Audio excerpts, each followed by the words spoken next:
नमस्कार विद्यार्थी मित्रांनो. इयत्ता 9वी मराठी विषयाच्या तासिकेत मी सौ सोनाली चुरी आपले स्वागत करते. आज आपण 8वा पाठ सखू आजी अभ्यासणार आहोत.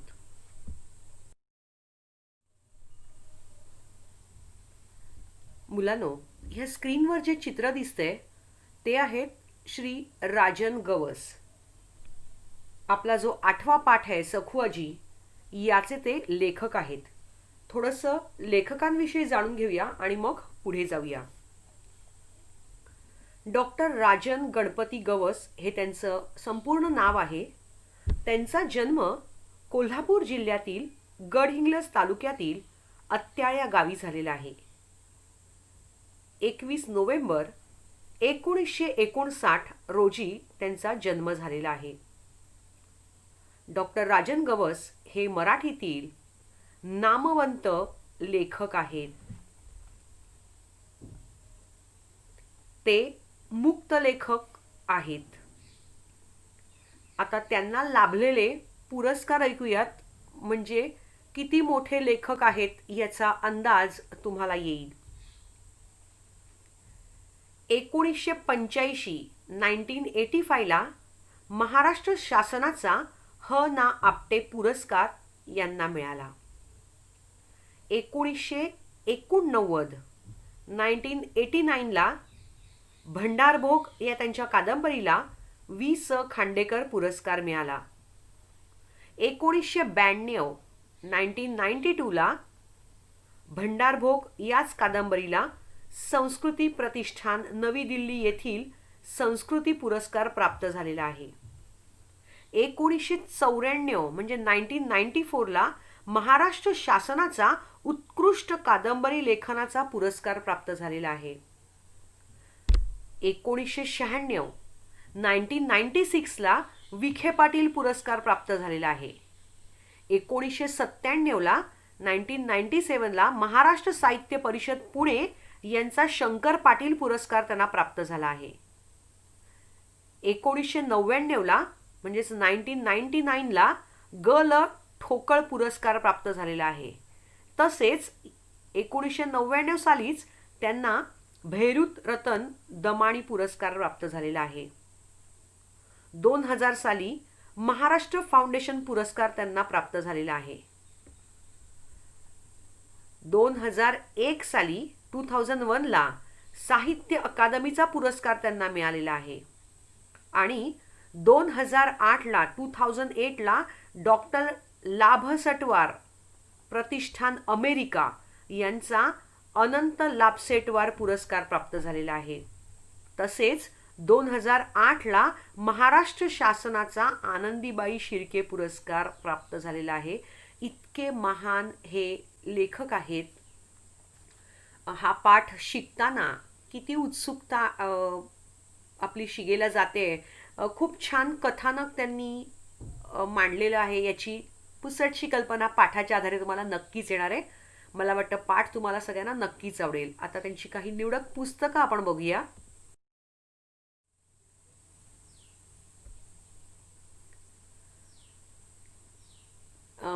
पाठ्यपुस्तकात सुद्धा वर्णन केलेलं आहे परिचयामध्ये. त्यांनी लिहिलेले जे कथासंग्रह कादंबऱ्या आहेत, ललित गद्य संग्रह आहेत, तर त्यांची नावं त्यांनी दिलेली आहेत. तर काही जे मला इंटरनेटवर उपलब्ध झाले ते तुम्हाला समोर मी दाखवते. तणकट आहे, मग भंडारभोग आहे, त्यानंतर चोंडकं हे अतिशय गाजलेलं पुस्तक आहे राजन गवस यांचं. त्यानंतर आपण माणसात जमा नाही हेही आहे. त्यानंतर कैफियत आहे. बळीचा ही त्यांची कादंबरी आहे. कळप हे सुद्धा गाजलेलं पुस्तक आहे त्यांचं. आणि पुन्हा चोंडकं हे सुद्धा त्यांची कादंबरी आहे. तर अशा प्रकारे हे लेखक किती मोठ्या स्तरावरचे आहेत याची कल्पना तुम्हाला आली असेल. आता आपण पुढे वळूया.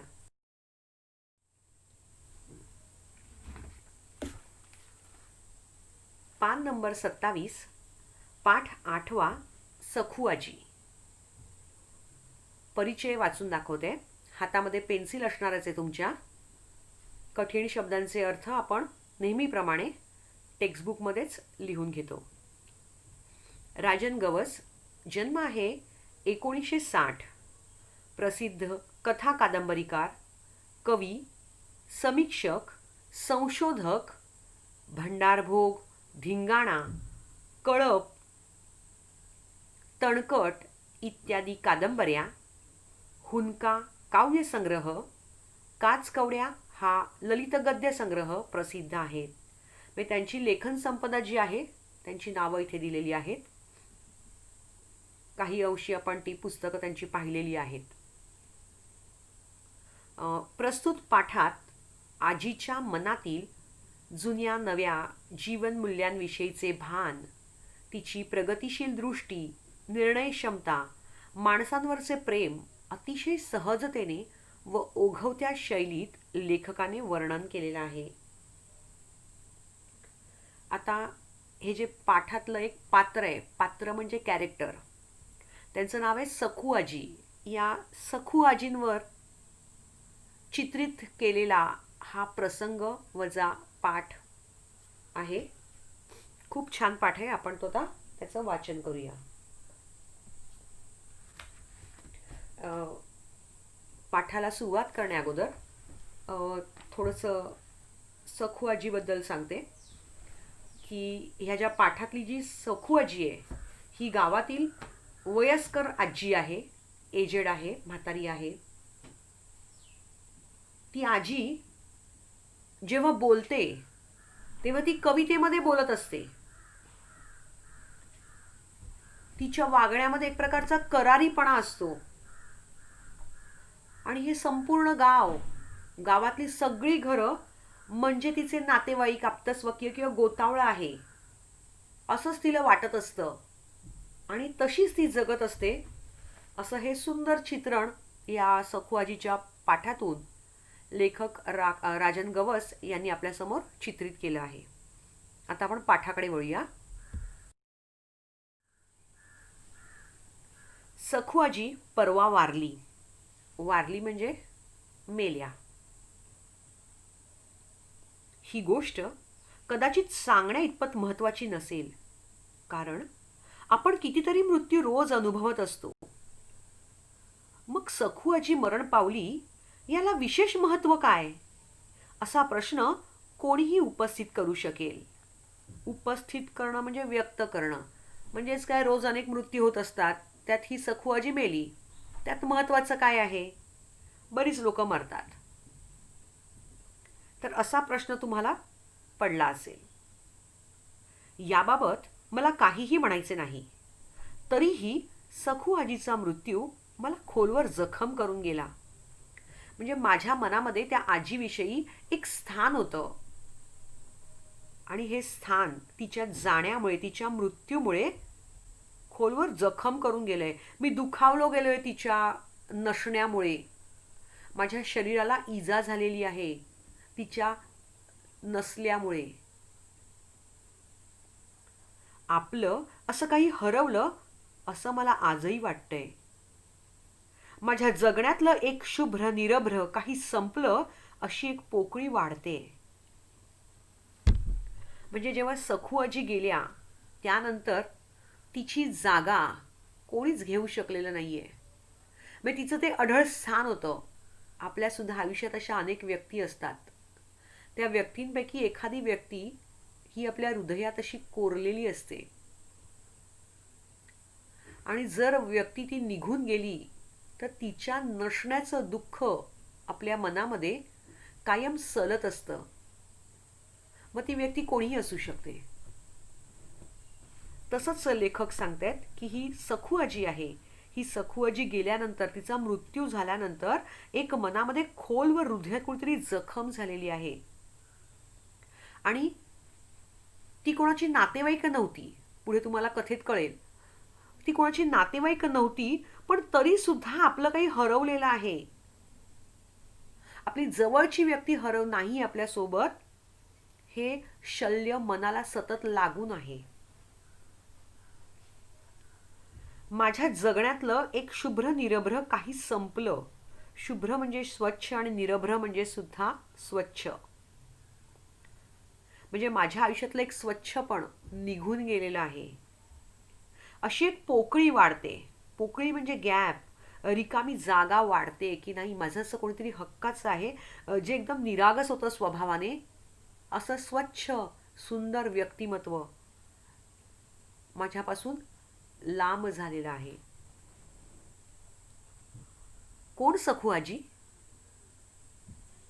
माझी कोण लागत होती ती? कोणीच नाही. ना माझ्या जातीची ना पातीची, पण तरीही ती माझ्या जवळची होती. म्हणजे ही सखू आजी कोण होती? माझी कोणी लागत होती का? म्हणजे माझी कोणी नातेवाईक होती का? तर नाही, ती माझी कोणीच नव्हती. ती माझ्या जातीची पण नव्हती आणि माझ्या जवळच्या नात्यातली पण नव्हती. पण तरीही तिच्याबद्दल एक ओढ होती, एक आपुलकी होती, जिव्हाळा होता.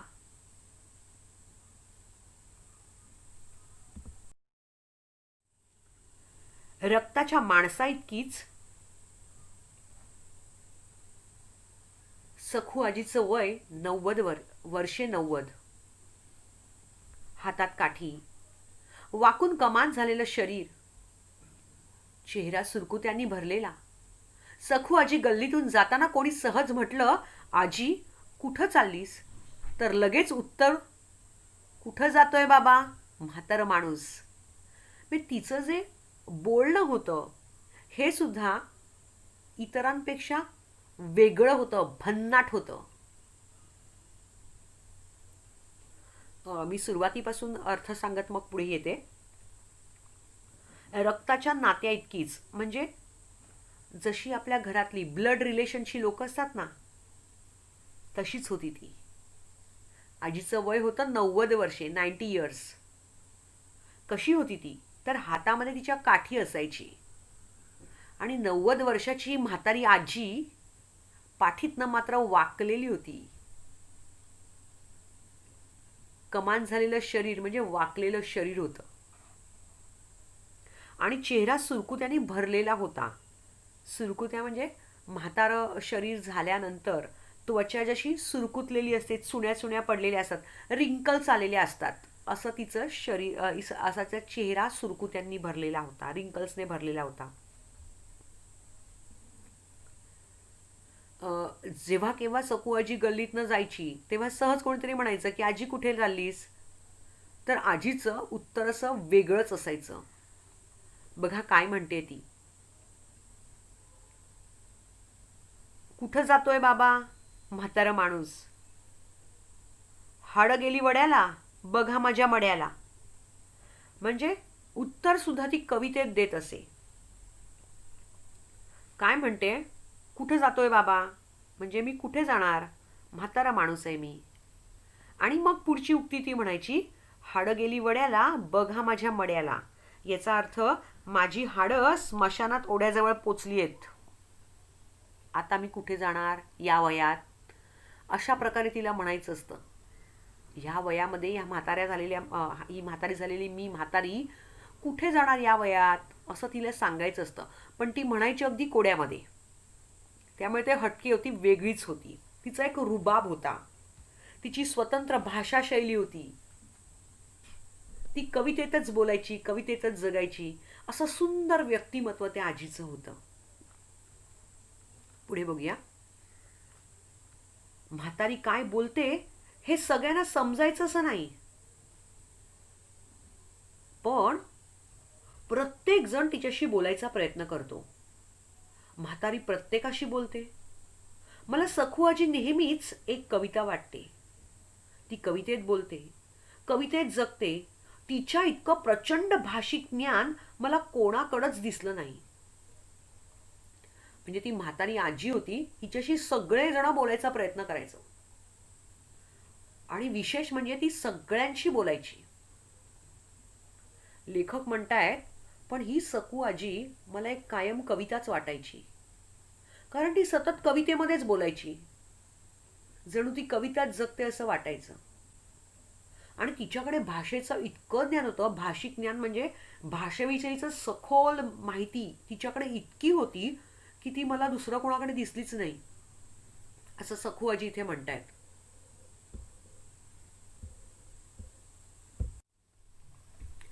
चला पुढच्या परिच्छेदाकडे जाऊया. बघा, चित्रात सकू आजी दाखवलेली आहे आपल्याला. कोणाशी तरी बोलते वगैरे असं गावातलं चित्र आहे हे. पाठाचं वाचन करूया आपण. सखू आजी सहज बोलायला लागली तरी एक कविताच बोलायची. म्हणजे कोणी म्हटलं, म्हातारी गप्प घरात बसायचं सोडून कुठं निघालीस मरायला. म्हणजे कोणीतरी विचारायचं की इतकी म्हातारी झाली आहेस तर आता कुठे निघालीस, घरात बसून आराम करायचा वगैरे वगैरे असं म्हणायची. तर ती काय म्हणायची, मरण लोकाला सरण दिक्काला. वाक्य नीट आहे का? मरण लोकाला सरण दिक्काला म्हणजे लोकांना फक्त आणि फक्त मृत्यू दिसतोय. चितेवरचा आत्मा जो आहे, हिंदू धर्मामध्ये अग्निदहन करतात, म्हणजे प्रेत जे असतं, शव, ते जाळलं जातं. तर ते ज्या लाकडांवर ते शरीर ठेवलं जातं त्याला ती चिता असं म्हणतात. तर त्या चितेवरचा आत्मा कधीच अनंतामध्ये देवाकडे पोचलेला आहे असं ती म्हणते. तिचं म्हणणं असं की लोकांना फक्त माझा मृत्यू दिसतो, पण चितेवरील आत्मा कधीच अनंतात पोचतो हे मात्र दिसत नाही असं ती म्हणायची. आणि म्हणून शब्दप्रयोग केलाय, मरण लोकाला आणि सरण दिक्काला. आता पुढे त्या म्हणतायत, माझं कपाळ भरलं आभाळ. म्हणजेच पावसाच्या ढगांनी आभाळ जसं भरलेलं असतं तसंच माझं नशीब आहे. त्या आकाशातला पाऊस, ते पावसाचे ढग कधी कोसळतील ते सांगता येत नाही. आणि त्याच प्रकारे माझं नशीब सुद्धा आहे.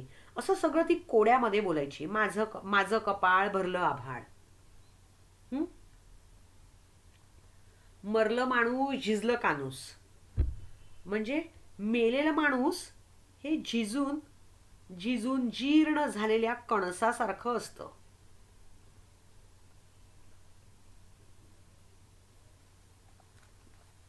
मरलं माणूस झिजलं कानूस. म्हातारी नवसाची भरून उरायची. म्हणजेच काय, तर म्हातारी म्हणजे सखू आजी. तुम्हाला वाटेल नवसानं मिळालेली आहे. नवस करणं म्हणजे माहितीये, देवाकडे मागून घेणं, मागणं. तर अशा या नवसाने ती आजी मिळालेली आहे. तिचं अस्तित्व सर्वत्र व्यापून उरलं आहे असं ती स्वतः म्हणायची. हे सगळं ती जुळवून बोलायची असं नाही. म्हणजे काही वेळेला आपल्याला हे लिरिक्स किंवा ही वाक्यरचना आठवावी लागते, करावी लागते. पण तिचं तसं नव्हतं. ती हे सगळं जुळवून बोलायची असं नाही. पण ती बोलायला लागली की आपोआपच तिच्या तोंडातून ते बाहेर यायचं. म्हणजे तिचं ज्ञान इतकं सखोल होतं की बऱ्याचदा ते समोरच्याला कळत नसे, पण त्याला अर्थ मात्र नक्की असायचा.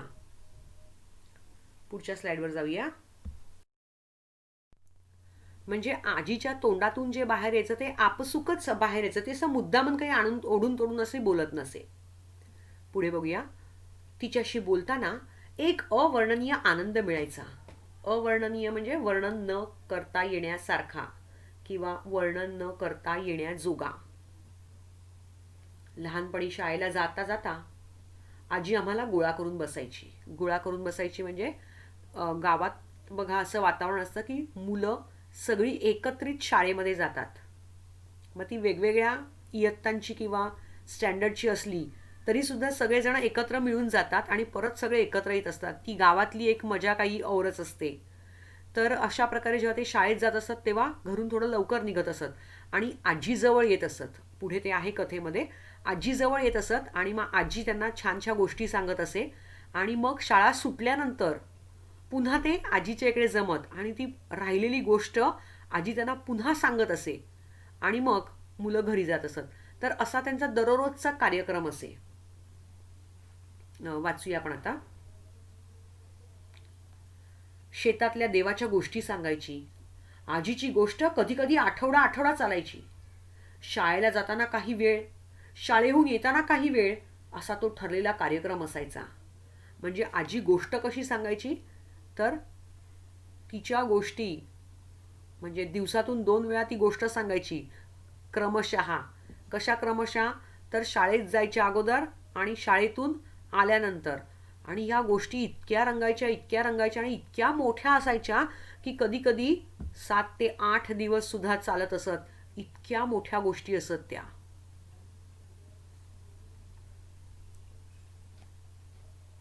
म्हणजे असा ह्या मुलांचा कार्यक्रम असायचा आजीजवळच्या गोष्टी ऐकण्याचा. एकदा आजीनं एक गोष्ट सहज सुरू केली आणि संपवली. पण ती माझ्या मनात दीर्घकाळ रेंगाळली. आता लेखक म्हणतायत की एकदा आजीनं अशी सहजच गोष्ट सुरू केली, पण आजीने एवढ्या साऱ्या गोष्टी सांगितल्या, पण माझ्या मनात आजही ती अ, चांगल्या आठवणीत असलेली गोष्ट आहे, असं लेखक इथं म्हणतात की मी ती विसरूच शकलो नाहीये. आजी म्हणाली, काय बरं गोष्ट आहे बघूया आता. शेतात एक साप होता. त्याचा माणूस झाला. त्याला पंख फुटले. तो समुद्रावर गेला. 7 तपश्चर्या केली. परत आला. त्याचा बैल झाला. खांदा मळला. नांगर झुंपला. फळाला नागिन डसली. बैलाची दातकुडी बसली. नांगराची नदी झाली. बैलाला आंघोळ घातली. त्याचा साप झाला. नागिनीला घेऊन पळाला. हे सांगत असताना आजीच्या चेहऱ्यावरचे बदलणारे भाव, हातांच्या हालचाली, ह्या साऱ्यातून हे सारं आपल्यासमोर घडत आहे असंच वाटत असे. म्हणजे बघा, आजीची गोष्ट सांगण्याची जी तऱ्हा होती, पद्धत होती, ही इतकी सुंदर होती की मुलं ती गोष्ट ऐकण्यासाठी तिकडे खिळून बसत. किंवा 7-7, 8-8 दिवस ती गोष्ट त्यांची चाले, इतकी लांब लांबलेल्या गोष्टी असत, पण मुलं अजिबात कंटाळत नसत. आता ह्याचा थोडासा अर्थ मी सांगते. मला वाटतं तुम्हाला पण इंटरेस्ट वाढत चालला असेल. आजीच्या गोष्टीमध्ये आजीने काय सांगितलं, तर एक साप होता. त्या सापाचा माणूस झाला. आणि मग त्या माणसाला काय फुटलं, पंख फुटले. मग पंख फुटलेला तो माणूस कुठे गेला, तर समुद्रावर गेला. आणि समुद्रावर जाऊन त्या माणसाने काय केलं, तर 4 तपश्चर्या केली. आता तप तप म्हणजे काय, तर 1 वर्षाचा कालावधी. सॉरी, तप म्हणजे 12 वर्षांचा कालावधी. 4 तप म्हणजेच 12 × 4 करा. जे उत्तर आहे ते 4 तपांचं गणित झालं. म्हणजे किती वर्ष होतात बघा. 12 4 झालं असेल कॅल्क्युलेशन. किती, 48 आलं का, बरोबर ना. मग इतकी वर्ष त्यांनी तपश्चर्या केली. आणि त्यानंतर तो माणूस काय झाला, परत आला. मग तपश्चर्या केल्यानंतर त्याचा काय झाला, बैल झाला. आणि मग त्याचा खांदा मळला. मग काय झालं, खांदा मळल्यावर नांगर झुंपला. तर नांगर म्हणजे काय, तर प्लाऊ. शेतामध्ये माती उकरायचं जे अवजार असतं त्याला नांगर असं म्हणतात. मग त्या बैलाच्या खांद्यावर तो नांगर झुंपला. फाळाला नागिन डसली. म्हणजेच काय, आता फाळ म्हणजे काय, तर नांगर असतो ना, त्या बैलाच्या पाठीवर काय ठेवलं, खांद्यावर नांगर ठेवला. नांगर म्हणजे प्लाऊ, शेतातील माती उकरण्याचं अवजार. आणि त्या नांगराचा जो फाळ असतो, फाळ म्हणजे काय, लोखंडी पात असतं, पात खणण्यासाठी, डिगिंग करण्यासाठी. त्या लोखंडी पातीला कोण डसली, नागिण. नागिण म्हणजे मिस्टर नाग आणि मिसेस नागिण.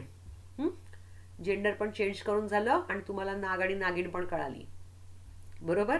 चला आता पुढे जाऊया. डसली. डसली म्हणजे काय, चावली. कोणाला चावली, तर नांगराचं लोखंडी पात होतं.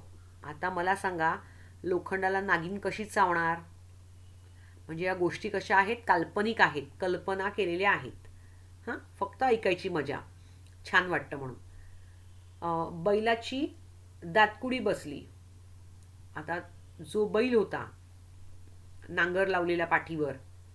तर तो जो फाळ होता म्हणजे नांगराचं लोखंडी पात होतं त्याला ती नागिन डसली म्हणजे चावली.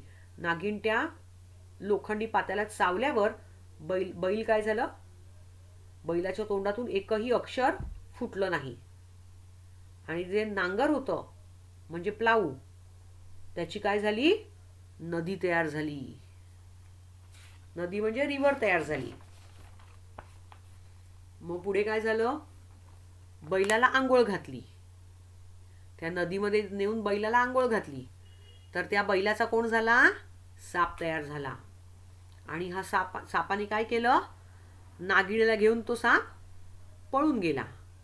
आणि हे ती सांगत असताना तिच्या चेहऱ्यावरचे जे भाव होते, एक्सप्रेशन आणि हाताच्या हालचाली होत्या, ह्या सगळ्यातून असं वाटायचं की हे सगळं सगळं आपल्यासमोर घडत आहे. म्हणजे काही काही लोकांच्या गोष्टी सांगण्याचं जे तंत्र असतं, टेक्निक असतं, तसं तासनतास आपल्याला खेळवून ठेवलेलं असतं. बरोबर. तर तशीच ही आजी होती.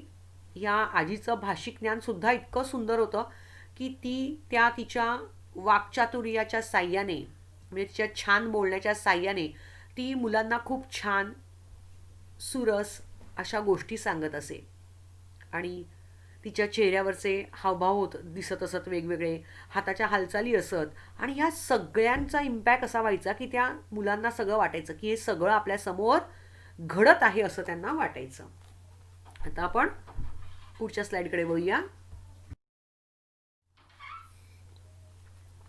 आपण पाहत आहोत, असं वाटून अंगावर शहारे यायचे. शहारे येणं म्हणजे भीती वाटून त्वचेवर जे रोमांच येतात ना, काटा उभा राहणं वगैरे, तर त्याला शहारे असं म्हणतात. ही गोष्ट ऐकल्यानंतर कित्येक दिवस ही गोष्ट माझ्या स्वप्नात जशीच्या तशी घडायची. म्हणजे लेखक सांगतात की ही जेव्हा गोष्ट आजीने सांगितली त्यानंतर कित्येक दिवस ही गोष्ट लेखकांच्या स्वप्नामध्ये अगदी जशीच्या तशी यायला लागली. आता खरंच हे असं होतं का, तर नाही. ही काल्पनिक कथा आहे. बघा, आपण बऱ्याचदा रात्रीच्या वेळी म्हणतो की अरे नाही भूत भूत असेल वगैरे. मुलांना भूत वगैरे कोणी नसतं, फक्त आपल्या मनाचे खेळ असतात. आपण जेव्हा घाबरतो, भीत्यापोटी ब्रह्मराक्षस दिसत असतो आपल्याला. बरोबर आहे. त्यामुळे आपलं मन जर कमकुवत असेल तर आपल्याला समोरचा ढगामध्ये सुद्धा राक्षस दिसतो. बरोबर आहे ना. तर न घाबरता हे ऐकलं तर ठीक आहे, पण सगळेच असं काही घाबरट असतं असं नाही. तर काही बिंदास प्रवृत्तीची लोक पण असतात. पण लेखक जे आहेत ते म्हणतात की त्यांनी ती गोष्ट इतकी नीटनेटकेपणाने कान देऊन अशी ऐकलेली होती की ती त्यांना सतत तीच स्वप्नामध्ये दिसायला लागली वगैरे असं ते म्हणतायत. पुढे ते म्हणतायत, बैल आंघोळ करायला लागला की डोळे टक्क उघडे पडायचे. म्हणजे स्वप्नामध्ये ते दिसायचं कित्येक दिवस की बैल आंघोळ करायला गेल्या नदीमध्ये. आणि मग लेखक म्हणतायत इथपर्यंत दिसलं की डोळे उघडे राहायचे माझे, मला झोपच लागायची नाही. तिथून पुढे झोपच लागायची नाही. कधीतरी आपल्या स्वप्नातला साप नागिण घेऊन जाईल आणि आपल्याला हे स्वप्न पडायचं बंद होईल असं वाटायचं. पण कैक वर्षात असं कधी घडलं नाही. आता लेखक म्हणतायत की खरंच या आजीने सांगितलेली जी गोष्ट आहे त्या गोष्टीमध्ये जसं तिने सांगितलं की बैल आंघोळ करायला गेला की त्याचा कोण होईल, साप होईल. आणि मग हा साप जो आहे हा कोणाला, नागिणीला घेऊन जाईल. आणि मग नागिणीला घेऊन गेल्यावर आपलं स्वप्न सुद्धा बंद होईल असं वाटायचं. पण कैक वर्षात असं कधी घडलं नाही. कैक वर्ष म्हणजे कित्येक वर्षात असं काहीच घडलं नाही. ही कथा कधी अचानक स्वप्नात येतेच. म्हणजे आजही माझ्या कधीतरी स्वप्नामध्ये येते ही गोष्ट. आजीने कैक गोष्टी सांगितल्या, म्हणजे आजीनं अनेक गोष्टी सांगितल्या, पण एवढीच कशी मेंदूतून बसली हा प्रश्न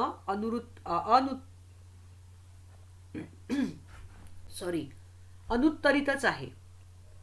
म्हणजे काय की ही गोष्ट माझ्या इतकी कायम लक्षात राहिली आहे की हा प्रश्न अनुत्तरित आहे. अनुत्तरित म्हणजे उत्तर मला ह्या प्रश्नाचं अजूनही मिळालेलं नाहीये. त्या काळी आणि त्यानंतर या गोष्टीचा अर्थ आजीला विचारला होता तर ती फक्त हसायची. म्हणजे ही गोष्ट इतकी मनामध्ये माझ्या बसलेली आहे की मला त्या प्रश्नांची उत्तरच मिळत नाहीयेत. आणि आजीला सुद्धा विचारलं तर ती फक्त काय करायचं, हसून दाखवायची. मध्येच एकदा म्हणाली, गाव गर्तीला सपान धरतीला, धरती धरती दुआपली माती हाराकली. आता हे कोणाला कळणार? नंतर म्हातारीला काहीच विचारलं नाही. आता याचा अर्थ मी तुम्हाला सांगते. गाव गर्तीला सपान धरतीला, धरती दुआपली माती हाराकली. याचा अर्थ असा आहे, गाव जर अब्रुदार असेल, कुलीन असेल, शालीन असेल तर तिथली धरती जी असते, ह्या धरतीलाही सुंदर सुंदर स्वप्न पडतात. आणि मग ही स्वप्न पडल्यावर गावची माती आहे ही हरकून जाते, आनंदी होते आणि फळते फुलते, असं ती म्हणायची. आता हे काहीच कोणाला कळायचं नाही आणि नंतर म्हातारीला कोणी काही विचारलंच नाही. वेळ इथेच संपलेली आहे. आपण पुढचा पाठ जो आहे तो पुढच्या भागात पाहूया. ठीक, तोपर्यंत छान वाचन करा पाठाचं.